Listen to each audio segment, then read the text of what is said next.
Halo semuanya, selamat datang kembali di channel saya.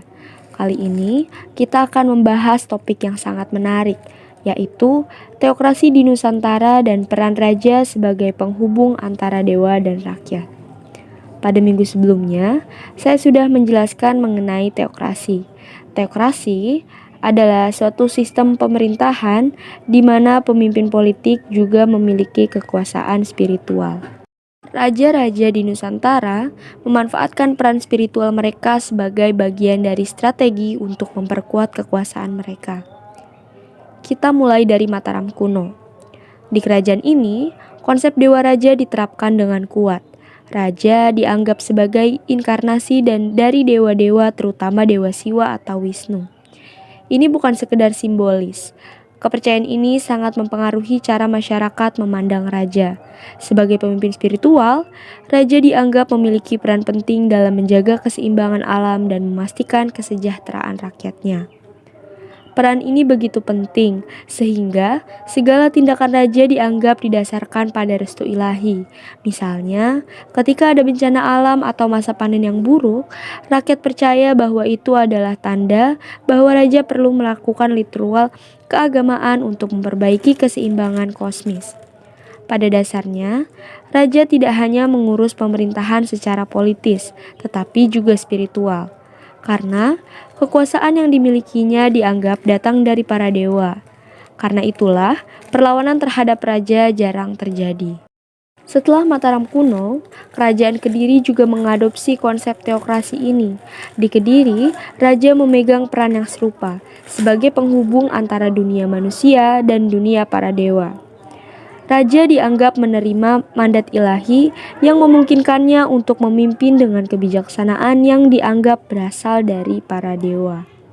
Di sini, kita bisa melihat betapa pentingnya kasta Brahmana dalam mendukung kekuasaan raja. Brahmana, yang merupakan kasta tertinggi dalam agama Hindu, memainkan peran penting dalam melegitimasi kekuasaan raja.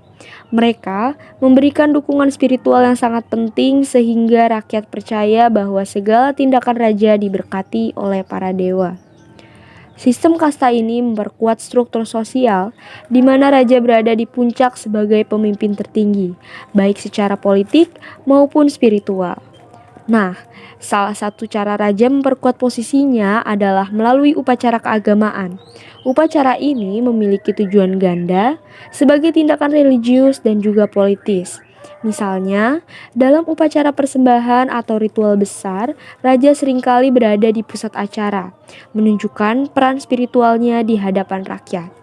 Ini mempertegas bahwa raja adalah sosok yang memiliki hubungan langsung dengan dewa-dewa dan bertanggung jawab menjaga keseimbangan kosmos. Sekarang, mari kita bahas tentang Rita. Dalam konsep Hindu, Rita adalah prinsip keteraturan universal. Prinsip ini mengatur segala sesuatu di alam semesta, mulai dari pergerakan planet hingga perilaku manusia. Rita adalah keseimbangan kosmos yang harus dijaga oleh semua makhluk, dan salah satu tugas utama seorang raja adalah menjaga agar Rita tetap terpelihara. Sebagai penjaga Rita, raja harus memastikan bahwa hukum-hukum alam dan hubungan antara manusia, dewa, serta alam tetap harmonis. Gangguan terhadap Rita, seperti ketidakstabilan politik atau pemberontakan, dianggap sebagai pelanggaran terhadap keseimbangan alam semesta dan dapat mendatangkan bencana. Jadi, raja tidak hanya bertanggung jawab atas urusan politik, tetapi juga atas keseimbangan alam semesta. Pembangunan candi-candi besar seperti Borobudur dan Prambanan merupakan salah satu cara raja menunjukkan peran spiritualnya sebagai penjaga Rita. Candi-candi ini tidak hanya menjadi pusat ibadah, tetapi juga simbol kekuasaan spiritual raja atas dunia spiritual dan material. Lalu ada kerajaan Singasari, yang didirikan oleh Ken Arok.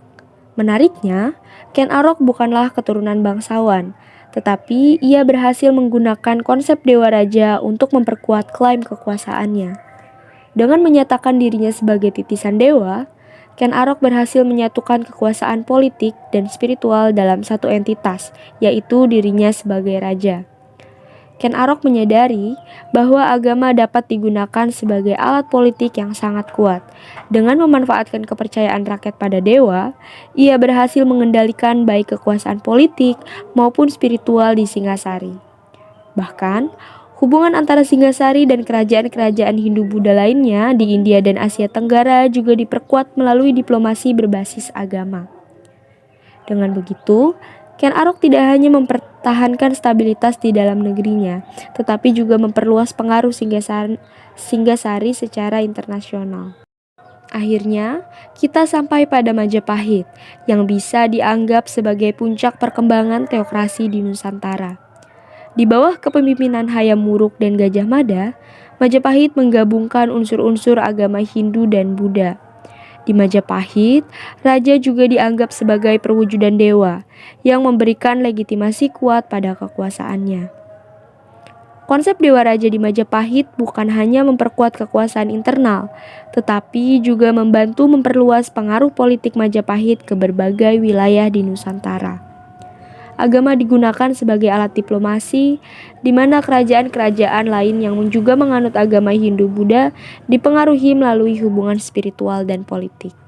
Salah satu ritual keagamaan terbesar di Majapahit adalah upacara srada, yang dilakukan setelah kematian seorang raja. Upacara ini bertujuan untuk menyatukan raja dengan dewa-dewa dalam alam spiritual. Bagi rakyat, upacara ini menunjukkan bahwa raja benar-benar memiliki hubungan dengan dunia dewa dan itu membuat kepercayaan mereka pada kekuasaan kerajaan.